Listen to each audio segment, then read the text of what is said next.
Mr. Arvind Joshi of Sandhar Technologies is with us. So if you could just tell us about the Q4 numbers. Most of the automakers have not yet reported great numbers in terms of volumes, in terms of especially the two-wheeler makers. But do you expect a pickup?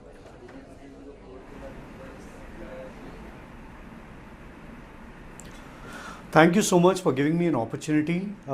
Indeed, these are tough times, I must admit. However, we have bucked the trend.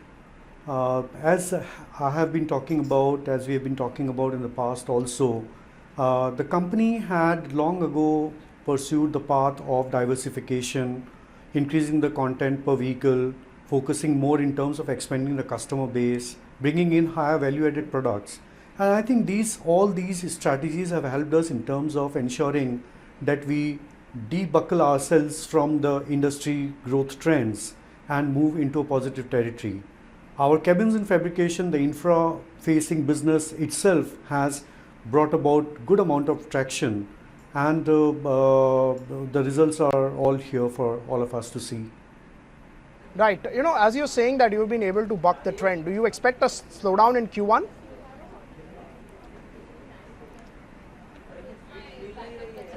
Well, certainly Q1, the industry numbers have been pretty bad. Add to it the fact that it's not only about the passenger cars or the two-wheelers, it's also the infra business which have taken a big hit.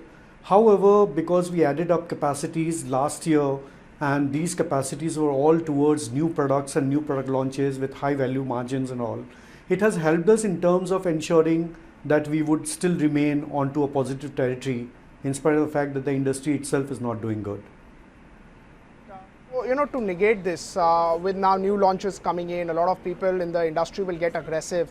Do you expect that Sandhar Tech could benefit when they supply, especially in the two-wheeler markets?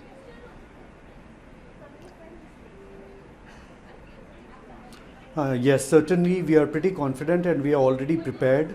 We are all prepared in terms of all the production ramp up which is being foreseen. I think Q2 would certainly start yielding results. We are already seeing, especially on the infra side, with the new government coming in, the certainty with regard to the policies, the infra expenditure is definitely going to sustain itself. We have already got indications from our customers to start preparing for the ramp up of the production, which is a very, very healthy sign for us. Right. When we just look at the JVs that you've taken, you think JV operations will stabilize as things go ahead? Can you just give some perspective on that?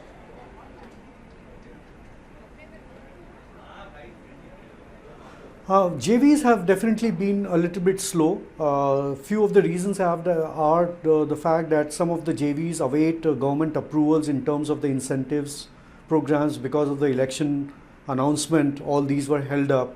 Some of the other JVs do require capital infusion, and we are awaiting certain procedural aspects to be completed at the JV partners level.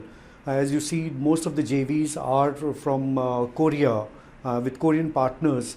There are procedural requirements which need to be undertaken at their level also. Some of the JVs have with JV partners who themselves are listed or their parent companies are listed, and they have to undergo certain processes. So it's just about the procedural aspects.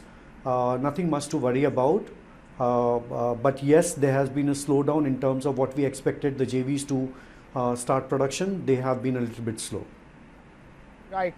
When we just talk about the picture over the next 5 years, how do you think the auto ancillary industry is placed? Do you think the opportunities are much more with EVs coming in, with companies getting aggressive, new launches, new segments being launched? Over a period of 5 years, how will Sandhar come out and grab that opportunity to increase their market share?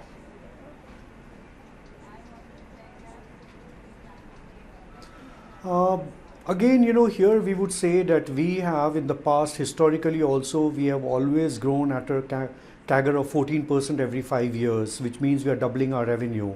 Sandhar has prepared itself very well. The capex are all behind us.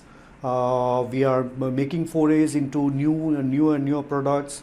We are trying to ensure that, again, we don't get into product categories which come up with some sort of redundancy over a period of time. What we typically operate are into the safety and security segment, and what you would see is only an evolution of technology in terms of the safety and security components, but they would certainly remain into the vehicles.